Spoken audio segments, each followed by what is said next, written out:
এবার সংসদে জামাতকে সরাসরি রাজাকার ডাকলেন আন্দালিব রহমান পার্থ। বিএনপির যুগ্ম মহাসচিব আন্দালিব রহমান পার্থ আজ জাতীয় সংসদে দাঁড়িয়ে জামাত ইসলামীকে সরাসরি রাজাকার বলে আখ্যায়িত করে তীব্র আক্রমণ করেছেন।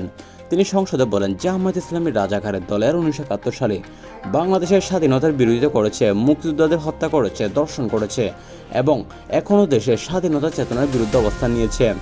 জামাত একটি রাজাকারের দল। আন্দালিব রহমান পার্থ আরও বলেন, এদের মুখোশ উন্মোচিত হয়েছে, এদের সরাসরি নিষিদ্ধ ঘোষণা করা উচিত। তার এই সরাসরি রাজাকার আখ্যা দিয়ে সংসদে তীব্র উত্তেজনা সৃষ্টি করাকে অনেকে বলছেন অতিরিক্ত, যেটি সংসদের মধ্যে একটি আইন লঙ্ঘন হয়।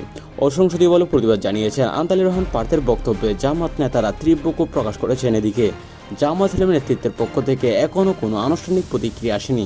সামাজিক যোগাযোগ মাধ্যমে নেটিজনদের মধ্যে চলছে তুমুল আলোচনা।